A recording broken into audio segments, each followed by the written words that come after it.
네요. 감사합니다. 미지간사님 다시 한번 박수 좀 주세요. 당황하셨을 것 같은데. 예. 네, 일주일 동안 그 교육을 다녀왔어요. 원불교에서 훈련이라고 하는데 재교육 받고 왔습니다. 좀 교무 포스가 나요? 이제 교무 포스가 나요? 안 나요? 항상 교무 포스가 났어요. 공덕이 좀 보이나요 뒤에?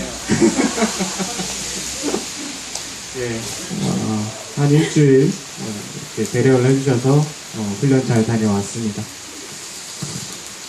예, 사드 문제하고는 별로 관심, 연관은 없지만은 아까 우리 그 사회자님께서도 이야기하셨지만 현재 일본 그 강제징용배상에 대한 일본의 경제 보복이 지금 대한민국 전 사회를 정말 들었다 놨다 하고 있습니다. 가관이죠. 근데 지금 그냥 경제 보복을 넘어서서 이제는 정말 되도 않는 듯이 지금 일본에서 나가는 그 물자가 북한에 핵무기를 만드는 데 쓰이는 거 아니냐, 그리고 살인가스를 만드는 데 쓰이는 거 아니냐, 이런 이야기까지 아베가 하고 있습니다. 일본에서 살인가스는 굉장히 트라우마 같은 단어입니다. 모두 아시다시피 그 일본에서 있었던 그 오음진르교, 그 사람이 지하철 오음진르교에서 그 종교에서 테러를 저질렀던 그 가스가 살인가스입니다. 그래서 일본 사람들한테 살인가스는 굉장히 트라우마 같은 단어예요. 단어 그 자체가.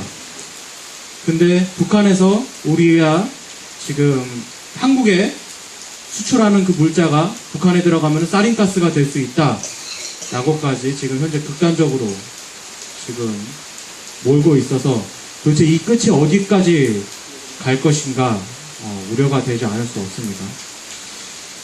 근데 그 끝은 우리가 사실 알고 있죠. 그리고 아까 우리 사회자님이 얘기하신 것처럼 중간 종착지는 참의원 선거, 그리고 그 다음 종착지는 중의원 선거, 그 다음 종착지는 어딜까요? 평화헌법 개헌. 결국 여기까지 가서 일본이 군국주의를 다시 부활시키려는 게 아베 정권의 목적이겠죠. 결국 그 귀결점에 있어서는 우리하고 목적은 우리가 투쟁하는 목적과 맞닿는다고 생각을 합니다.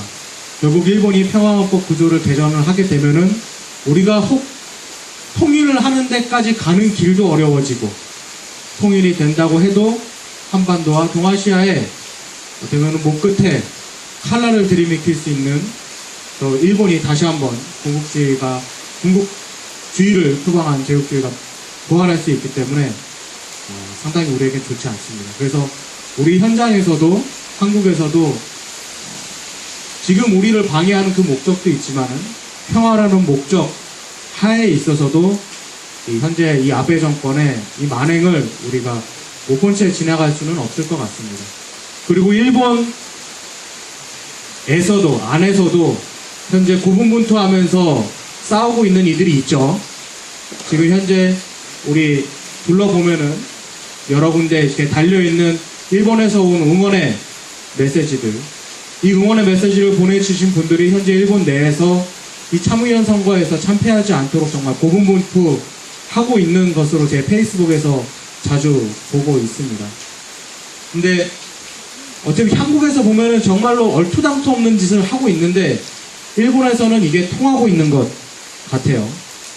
현재 참의원 선거가 결과가 그렇게 좋게 나오지는 않을 것 같다라고, 우리 입장에서 좋게 나오지는 않을 것 같다라고 지금 내다보고 있고, 중의원 선거를 질 것 같지는 않은데 참의원 선거는 결과를 좋게 볼 수 없다.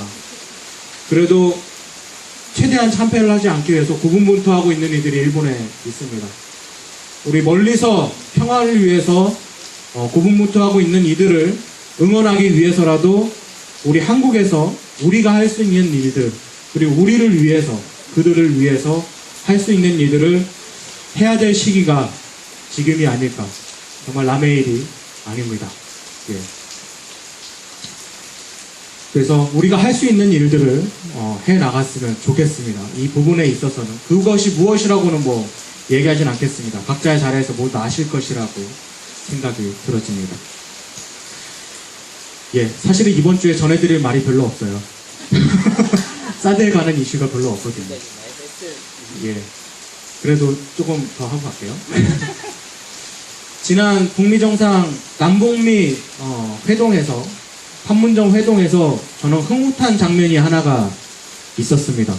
뭐다 언론에서 봤을 수도 있는데 그 남과 북 경호원들이 서로를 이렇게 그냥 이렇게 지나가다가 서로 이렇게 알아보고 이렇게 악수하는 장면이 있었어요.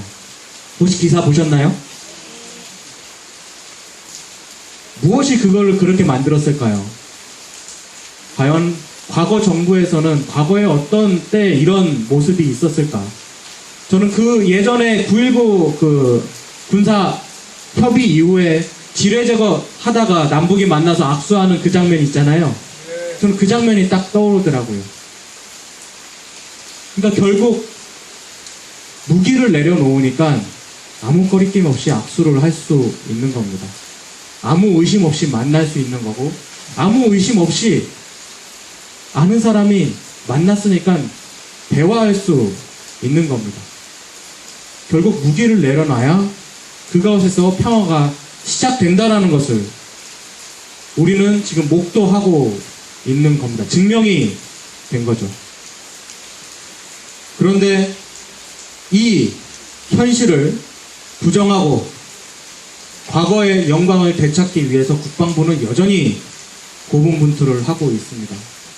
그렇게 말도 많고 탈도 많았던 F-35가 결국 도입이 한국에 들어왔고 원래 5, 6월에 도입 행사를 하기로 했었대요. 근데 지금 우리 사드 공사가 부지 공사가 3월, 3, 4월에 예정되어 있다가 지금까지 미뤄진 것처럼 5, 6월에 도입 행사가 예정되어 있다가 지금 후반기로 미뤄졌다고 합니다. 이 두 가지를 해석할 수가 있죠. 한 가지는 국방부는 정말 끈질기다.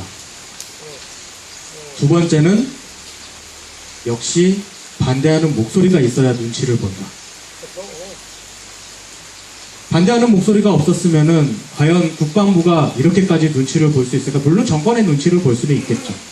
하지만 정권의 목소리가 힘이 있는 이유는 현장에서 반대하는 목소리들이 있기 때문에 국방부에 압력을 가할 수 있는 거라고 생각을 합니다. 우리 또한 마찬가지입니다. 현재 3, 4월간에 예정되어 있던 사드기지 공사 현재까지 미뤄지고 있고 아직까지 뭐 특별한 이야기가 없습니다. 그런데 그만두겠다라는 이야기도 없습니다. 분명 기회가 생기면은 국방부는 언제든지 시작을 하겠다고 선언을 할 거고 곧 있으면 또 시진핑 온다 그래요. 근데 우리나라의 어떠한 중국 쪽 전문가는 자꾸 이상한 소리를 합니다. 이제 시진핑 오니까 사드 시진핑이 우리 쪽 눈치를 본다고 해요. 한국 눈치를 본다고 해요. 자꾸 미국하고 친해지는 것 같으니까. 그러니까 뭘 해줬으면 좋겠느냐라고 이야기했더니 경제보복 풀어라 이런 이야기를 당연히 경제보복은 풀어야 되겠지만은 진짜 요구할 게 그런 건가 다시 한번 생각해보지 않을 수 없습니다. 뭐 이래저래 이야기가 나와도 우리가 할 일은 하나겠죠. 현장에서 끊임없이 우리의 목소리를 내는 것. 그것이 바로 국방부가 더 이상 헛짓을 하지 않을 수 있도록 헛짓을 못하도록 견제하는 유일한 길이라고 생각을 합니다. 네. 오늘 그 국유재산 특례 제한 법에 대해서 그러니까 국방부나 정부가 국유재산을 함부로 감면해주거나 함부로 그냥 무분별하게 이제 미국한테 자꾸 넘기니까 그런 것을 함부로 할 수 없도록 국유재산 특례를 제한하는 법률이 있습니다. 예, 그 제한하는 법률이 있는데 이 국유재산 특례 제한법에 이 사드기지 지금 여기 공짜로 어쨌든 준 거잖아요. 그래서 특례 제한법에 걸린다 이거 특례가 아니지 않냐 왜 특례를 줬냐 라고 하는 것 대해서 저희가 이제 소송을 냈는데 오늘 심리가 공판이 있는 날이었어요. 근데 사실 오늘 공판을 받을 수가 없었습니다. 왜냐하면은 우리가 기획재정부에다가 도대체 이게 국유재산 특례 제한을 왜 해줬냐, 왜 인가해줬냐 라고 하는 것에 대한 답변을 오늘 해놨는데 지금까지 해주지를 않았어요. 근데 오늘 아침에 갑자기 줬네? 네, 갑자기 줘서 오늘 공판이 이루어지게 됐습니다. 그래서 지금 변호사들도 갑자기 아침에 주니까 준비를 할 수가 없잖아요. 근데 지금 재판부가 굉장히 끝내고 싶어하는 의지가 강하답니다.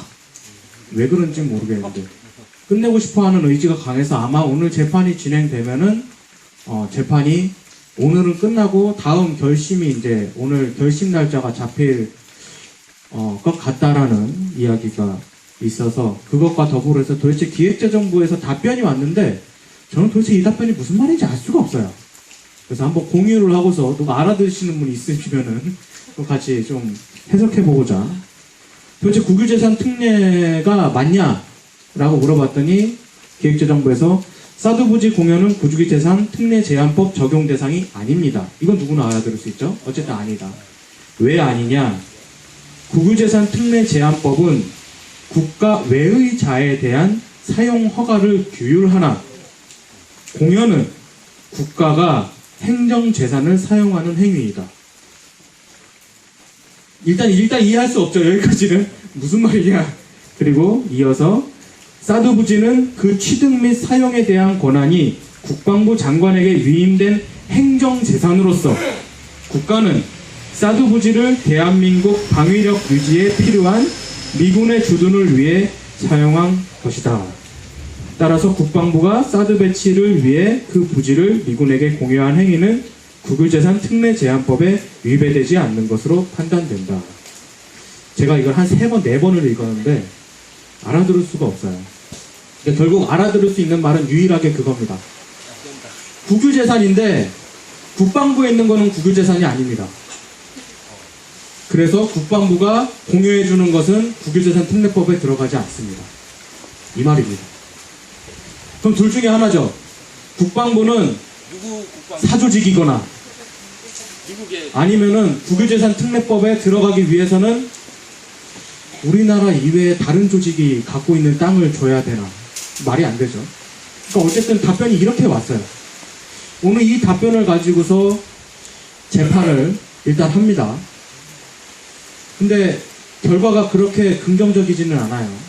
재판부가 워낙 다 보수적이라서 일단은 긍정적이지는 않다고 하는데 이렇게 답변이 개판으로 와도 긍정적이지 않으면 도대체 우리는 뭘 믿고 살아야 되나 라는 생각이 듭니다. 어쨌든 오늘 공판이 있고 공판 다음에 결심 날짜가 잡힐 거예요. 예상대로는 한 10월 말이나 이렇게 될 것 같은데 그때 또 우리가 강력하게 결심 맞춰서 강력하게 대응을 하도록 하겠습니다. 이상 마치겠습니다. 즐거운 공연 남았습니다. 네, 감사합니다, 교수님.